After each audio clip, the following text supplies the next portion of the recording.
पाकिस्तान मधले मोठमोठे नेते मंडळी पाकिस्तानात असलेल्या दाऊद इब्राहिमच्या एका भेटीसाठी तासन तास त्याच्या दारात ताटकळत उभे असतात. हे खरं आहे का?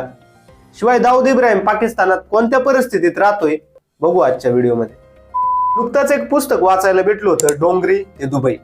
त्यात असं सांगितलेलं आहे की मुंबईवर 60 वर्ष गुंडांच्या टोळ्या चालवणाऱ्या माफियांचा प्रभाव होता.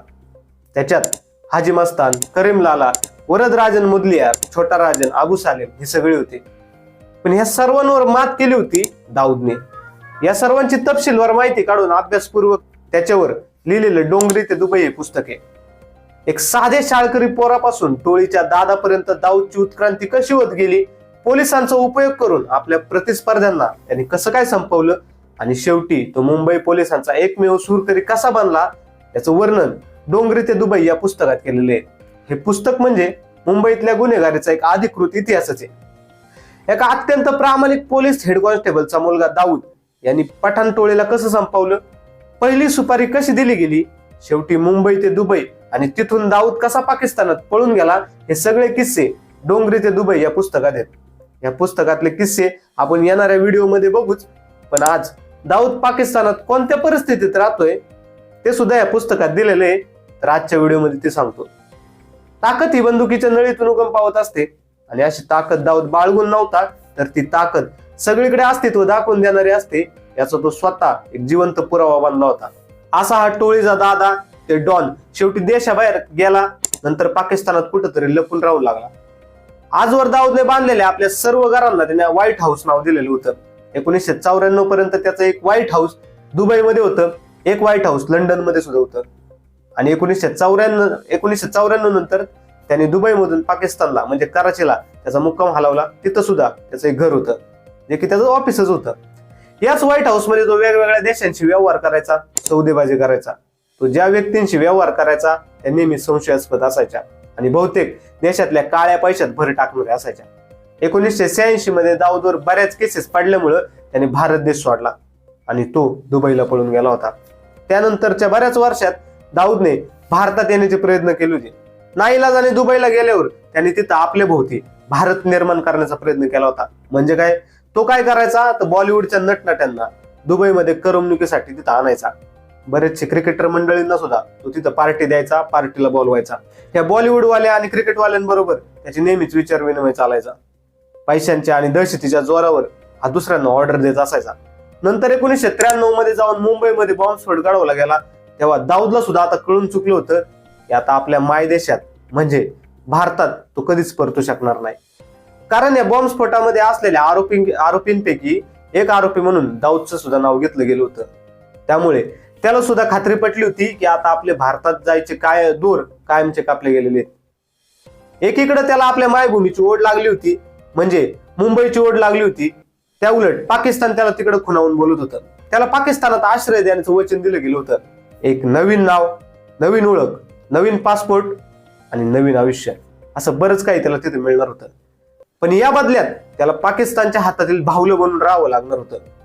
पण तो शेवटी दाऊद होता. निदान त्याला त्यावेळी तसं वाटलं होतं. म्हणून त्याने आपली प्रिय मुंबई सोडून आंतरराष्ट्रीय सरहद ओलांडण्याचा त्याने मार्ग निवडला होता. अशा रीतीने भारताचा कट्टर शत्रू पाकिस्तान बरोबर दाऊदचा आता नवीन प्रवास सुरू झाला होता. भारत सरकार कायम दाऊदला अटक करून तुरुंगात टाका असं पाकिस्तानला ओरडून सांगत असतं, पण पाकिस्तान आमच्याकडे दाऊद नाही यावर उत्तर देत असतं. तर या पुस्तकात लिहिल्याप्रमाणे कराचीमध्ये दाऊद पहिल्यांदा क्लिफ्टन भागातल्या एका बंगल्यात राहू लागला होता. ते त्याचं तिथलं पहिलं व्हाईट हाऊस होतं. पण दाऊदच्या कुटुंबात त्याच्या 3 मुलींनंतर, त्याच्या 3 मुलींची नावं सांगतो. पहिलीचं नाव महरूख, दुसरीचं महरीन आणि तिसरीचं माझ्या. याच्यानंतर त्याला चौथा मुलगा झाला होता, त्याचं नाव होतं मोईन. 3 मुलींनंतर त्याला मुलगा झाला होता. त्याच्या साम्राज्याला वारसदार मिळाला होता, त्यामुळं तो आता बराच खुश झाला होता. त्यामुळे त्याने असं ठरवलं होतं की तो त्याचा जो पाकिस्तानमध्ये कराची भागात जो बंगला आहे त्याच्या शेजारी एक मोठा बंगला बांधायचा. आणि त्याने तसं केलं सुद्धा. आणि बंगल्याला नाव दिलं गेलं मोईन पॅलेस. त्याच्या मुलाचं नाव मोईन पॅलेस. हा काय साधा सुद्धा बंगला नाही बरं का, एक अत्यंत कडक सुरक्षा व्यवस्था असलेला तो बंगला आहे. तिथं कराची रेंजर्सची 24 तास तुकडी तिथं पहारा देत असते. त्याच्या बंगल्यात अनेक शोभेच्या वस्तू आहेत. बंगल्याबाहेर एक मोठी बाग आहे. बागेत धबधबा, कारंजा वगैरे सगळे. एक टेनिस कोर्ट सुद्धा आहे. जॉगिंग करण्यासाठी एक ट्रॅक सुद्धा तयार करण्यात आलेला आहे. अशा त्या मोईन पॅलेस या दाऊदच्या बंगल्यात फक्त खास पाहुणेच उतरू शकतात. बाकीच्या कमी महत्वाच्या पाहुण्यांना बंगल्याजवळच एक गेस्ट हाऊस आहे तिथं उतरवलं जातं. ह्याच्यावरून दाऊद एखाद्या राजासारखा पाकिस्तानमध्ये राहतोय हे उघडच आहे. पुढे या पुस्तकात दाऊद अंगावर कोणती कपडे घालतो हे सुद्धा सांगितलेलं आहे. त्याच्या अंगावरचा जो सूट असतो तो लंडन मधल्या महागड्या दुकानातून त्यांनी तो खरेदी केलेला असतो. वेगवेगळ्या प्रकारच्या घड्याळांचा संग्रह करण्याचा त्याला छंद आहे. त्याच्या हातातलं मनगटी घड्याळ हे खास पाटेत फिलिप रिस्ट वॉच आहे. कधी कधी तर तो हिरे जडलेल्या कार्टियर कंपनीचं घड्याळ सुद्धा वापरतो आणि असल्या घड्याळांची किंमत साहजिकच लाखो रुपयांमध्ये असते. दाऊद ट्रेजर कंपनीची मोठी सिगारेट ओढतो आणि मेसराटा कंपनीचे गॉगल घालतो. त्याच्या पायातले बूट हे बाली कंपनीने बनवलेले स्पोर्ट्स शूज असतात. त्याच्या पेनावरती सुद्धा हिऱ्याची खडी बसवलेली आहेत. त्याची किंमत 5 लाख रुपयांच्या पुढे. त्याच्याकडे मोठ्या गाड्यांचा ताफा आहे, तरी सुद्धा तो फक्त काळ्या रंगाच्या बॉम्ब स्फोटाला दाद न देणाऱ्या मर्सिडीज गाडीत बसून फिरत असतो. जेव्हा तो हालचाली करतो किंवा कुठं जायला निघतो तेव्हा त्याच्या भोवती पाक रेंजर्सनी कड केलेलं असतं, पाकिस्तान आर्मीच्या रेंजर्सनी. खरोखरच त्याची एखादी सुरक्षा व्यवस्था ही पाकिस्तानच्या राष्ट्राध्यक्षाने सुद्धा लाजून अशीच आहे. पण एवढं सगळं त्याच्याकडे असून सुद्धा त्याला रात्रीची शांत झोप लागत नाही. दाऊदला निद्रा नसाचा त्रास आहे. दिवसातला थोडा वेळ तो सोबत कोणी नसताना मोठ्या कष्टाने घरात झोप काढतो आणि संध्याकाळी काम करायला लागतो.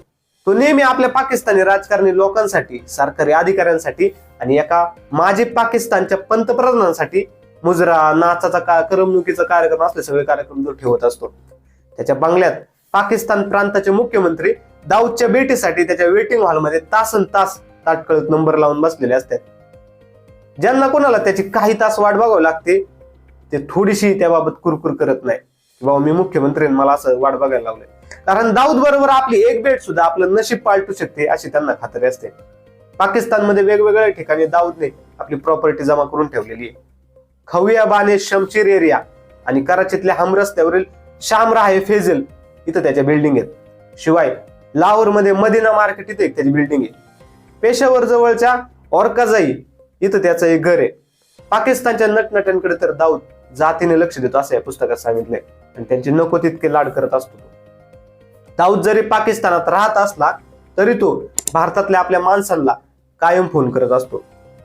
मुंबईमधले रिअल इस्टेट व्यवसायापासून विमान कंपन्या चालवण्यापर्यंत अनेक व्यवसायात दाऊदचा अदृश्यपणे सहभाग आहे. दाऊदने मुंबईवरील पकड आजही त्याची सैल करून दिलेली नाही.